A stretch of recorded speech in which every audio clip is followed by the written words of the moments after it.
Assalomu alaykum amaga. Bugun biz elementlarni ushlab olishni va ularni o'zgartirishni o'rgandik. Endi esa domning eng hayajonli qismiga keldik, ya'ni eventlar, hodisalar qismiga keldik. Event bu foydalanuvchi va sayt o'rtasidagi muloqotdir. Foydalanuvchi tugmani bossa, klaviaturada nimadir yozsa yoki sichqonchani yurg'izsa, JavaScript buni sezadi va biz bergan buyruqni bajaradi. Bugun biz eng ko'p ishlatiladigan klik va input eventlarini so'zma-so'z tahlil qilamiz. Qani ketdik. Bugun eng mashhur event bo'lib, foydalanuvchi biror elementni odatda tugmani sichqoncha bilan bosganida ishga tushadi. Buni endi ko'rib chiqamiz. Bitta kichik misol bilan. Buning uchun tugma uchun bizga button olardik. Button tugma qilardi va ID beramiz unga JavaScript ishlatishimiz uchun. ID ga my button bo'lsin va buttonga ism beramiz. Shu tarzda ism berdik. Endi kichik tekst beramiz. Tekst uchun pin ishlatardik va ID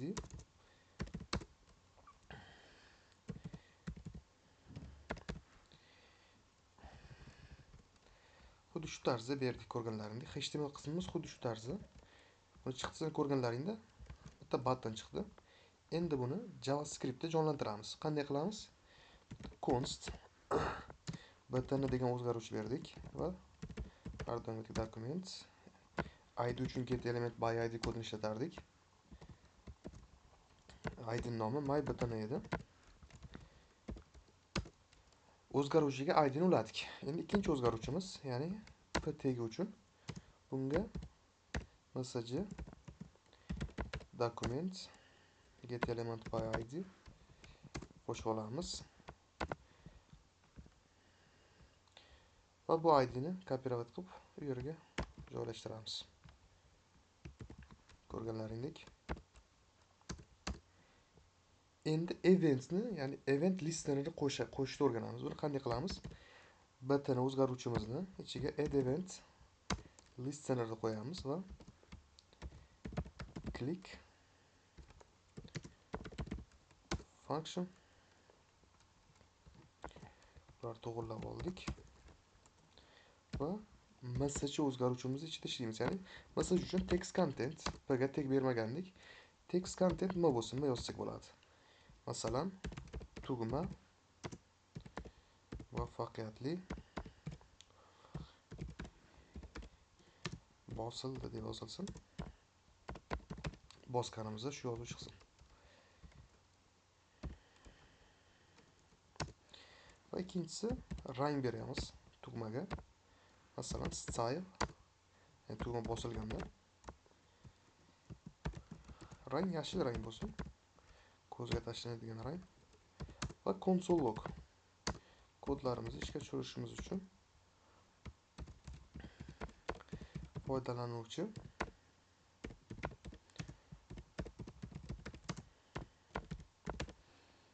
konsolimizni ham ishga tushirdik. Endi tekshirib ko'ramiz. Bu yerdan konsol ochib olamiz. Buni sal kattalashtiraman. Masalan, iPadlar. iPadga ochgan taqdirimizda buni yaqinlashtiramiz.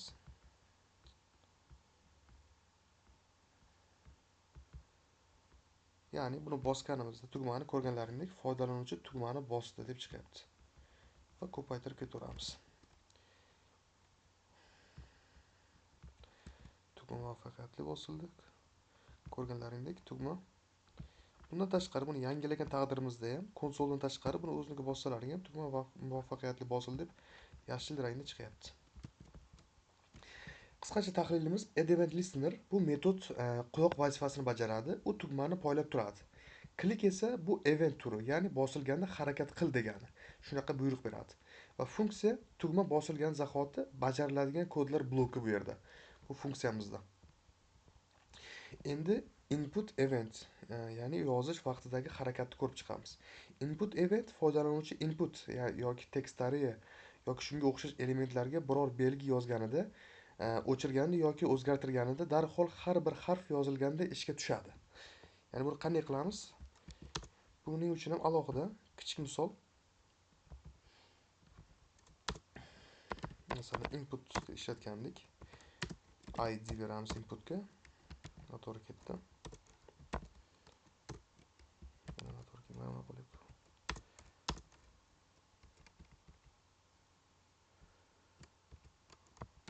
Bo'lishi kerak edi. id username bo'lsin. Placeholder.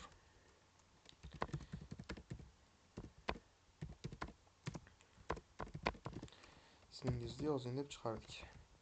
Bunga bitta tekst beramiz. Sal pastroq tushiray. Tekst ichiga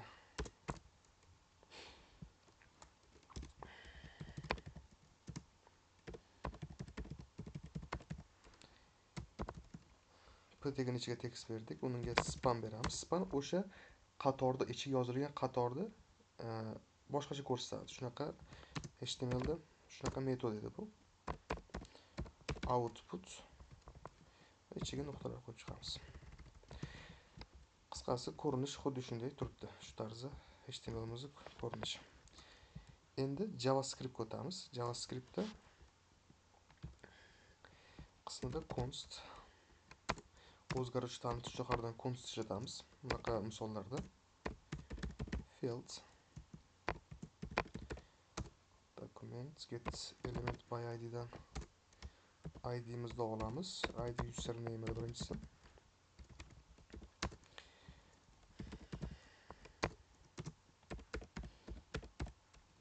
Output get element by id.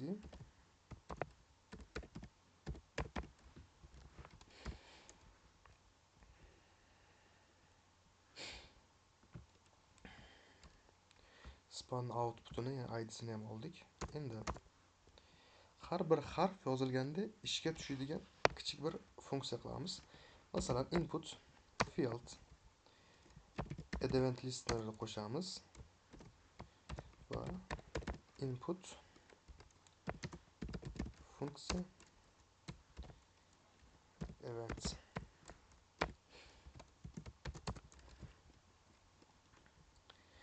Bu event masalan event target value ni qo'ysak, ya'ni mana shunday kod yozsak agar event target value, masalan bu input ichidagi joriy matnni oladi bizga. Buni ishlatish uchun. Bizga hozircha bu kerak emas. Buni kommentariyga olib qo'yibman. Lekin bu kod ham ishlaydi. Buni o'rniga text content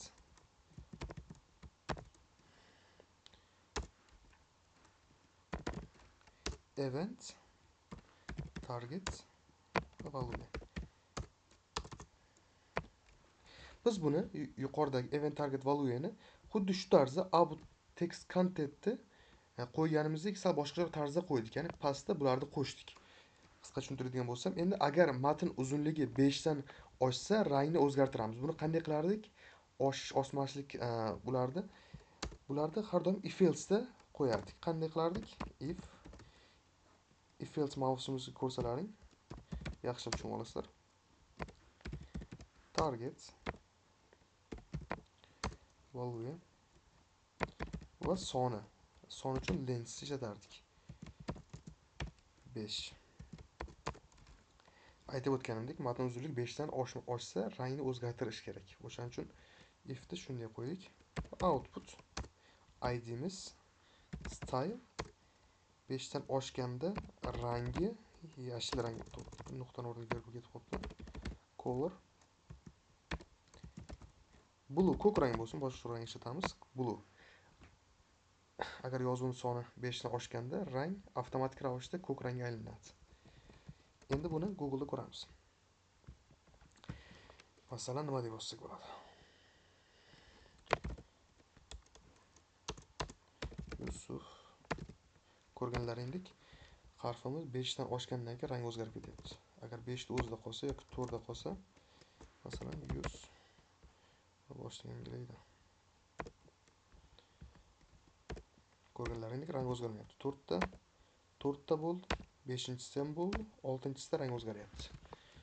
Ya'ni bu mantiq, bu kod funksiya xuddi rang o'zgartirish uchun ishlatiladi.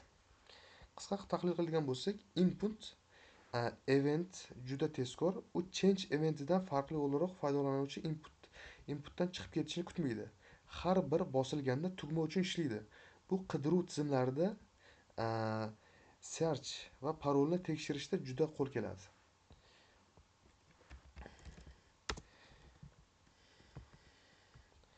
Kodlarda o'chirib tashlayapman. Yangi misolga o'tamiz chunki.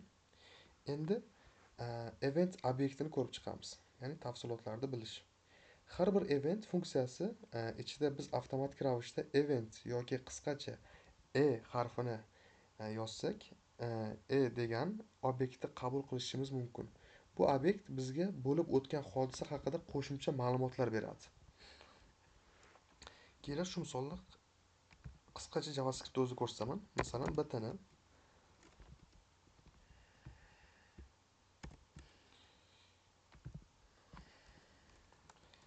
qisqacha btn yozam. Uzr, sessiz kod ketib qolibman. Btn yozdik.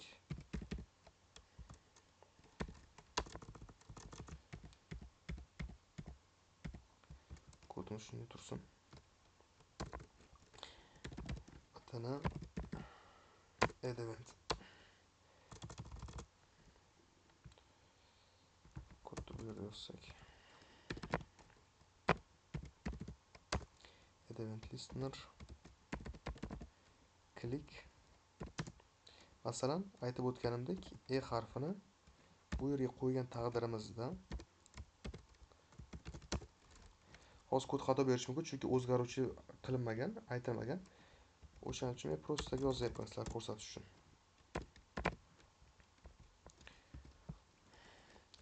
Console log masalan type ishlatamiz. Click uchun va console log target. Bu esa bosilgan elementni o'zi, ya'ni button bo'lishi kerak. Uchinchisi esa console log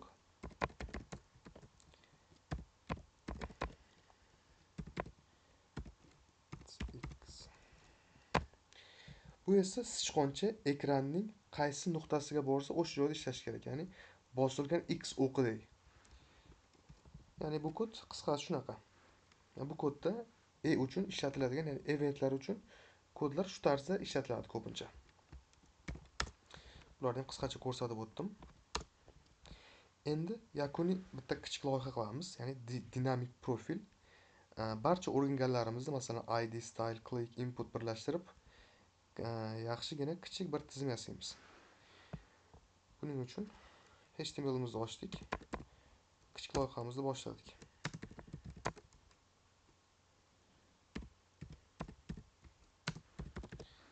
Bunga style beramiz, kartka.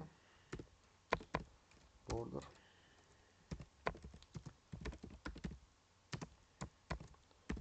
Border bilasizlar, devor. Bizga to'g'ri burchak chiqarib berish uchun kerak. Padding 20 piksel. Width 300 piksel bo'lsin.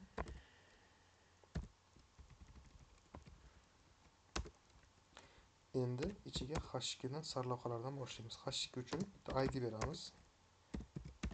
Cards name.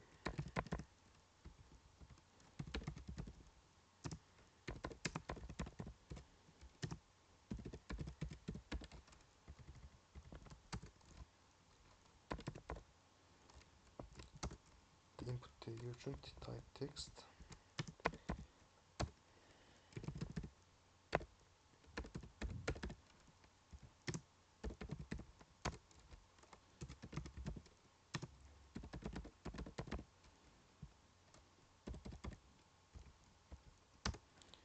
Bir kodimiz bor. Bir kodimizni bilardilaring. Ya'ni bu qator tashlab o'tish. Bu kompyuterda enter deyishadi. Button tugmaga id beramiz. Color btn bo'lsin. Buttonga ism o'zgartirish. HTML qismimiz shu tarzda, buni ko'ramiz. Ko'rganlaringdek ism bu yerda chiqadi. Ism kiriting, fon rangini o'zgartirish degan buttonimiz bor. Bu yerda inputimiz bor. Endi JavaScriptda jonlantiramiz. Birinchi o'zgaruvchimiz name input bo'lsin. Documents ID olish uchun. Endi birinchi ID'miz name input bo'ladi. Ya'ni input ichidagi. Buni kopirovat qildik. Name inputimizni qo'ydik. Endi const cart name degan o'zgaruvchi.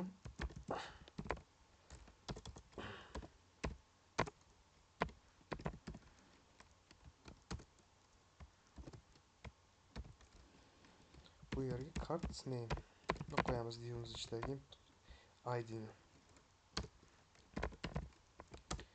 Const color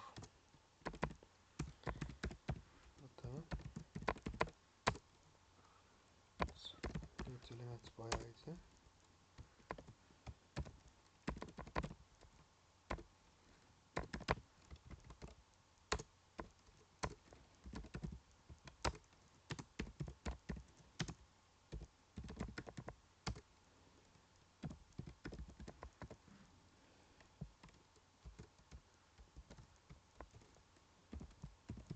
Va kart degan klassimizni ham oldik. Ko'rganlaringiz yuqoridagi divdagi kart klassimizni oldik. O'zgaruvchilar tayyor. ID'larga, ya'ni qisqasi ism berib chiqdik hammasiga. ID va klasslarga. Bu yerda joy qolib ketgan ekan, to'g'rilab qo'ysak. Endi input eventni matn real vaqtda yangilashini qo'yamiz. Buni qanday qilamiz? Masalan, name input o'zgaruvchimizni olamiz. Bunga add event listener input boya sizlarga ko'rsatgan kodimni ishlataman. Xuddi shu tarzda. Ichiga if a target value bordi.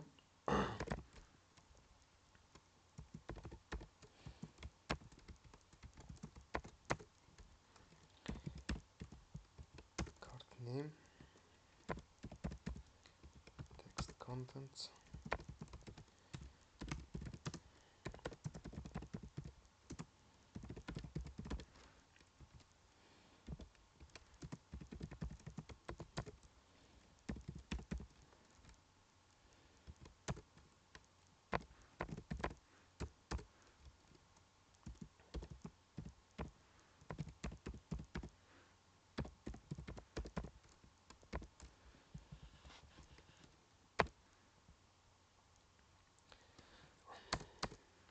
bu funksiyamiz, ya'ni cart name qismimiz tayyor bo'ldi. Ya'ni bu qaysi qism?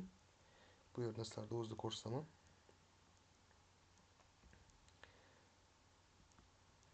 Cart name bu H2 qismimiz, ya'ni bu qismimizda funksiya bilan ishlov berdik JavaScriptda. Endi ikkinchi qism bu click event, ya'ni rangni o'zgartirish qismiga keldik. Buning uchun ham alohida o'zgaruvchimiz bordi. Color bitini add event listener bir xil. Bu safar click ishlatamiz, chunki buttonni bosamiz.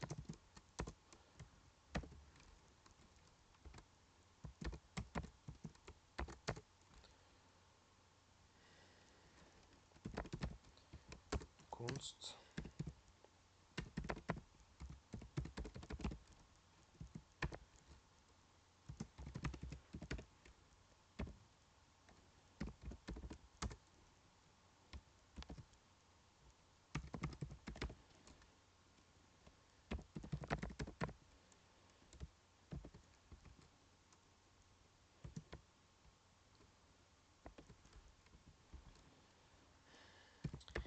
bu yerda rangni o'tkazib chiqamiz.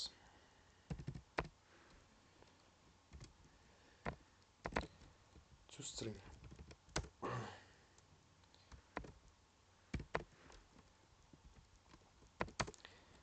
va cart style orqa fon uchun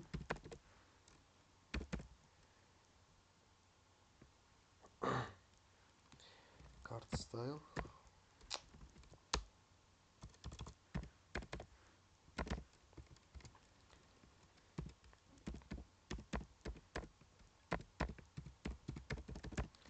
background color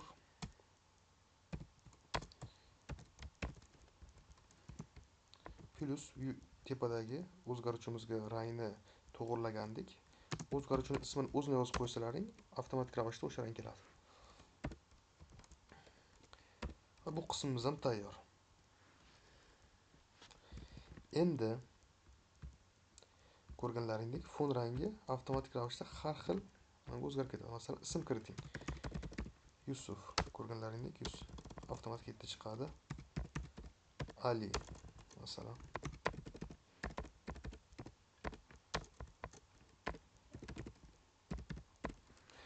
Ko'rib turganlaringdek loyihamiz ishlayapti. Bu fon rangini tushungan bo'lsalaring, qanday qilganimizni bu yerda alohida o'zgaruvchi yaratib va ichiga to'g'irlab qo'ydik rangni. Xuddi shu yerdan 16 xil rang bor ichida. Ketaveradi. Bu darsdan xulosa nima?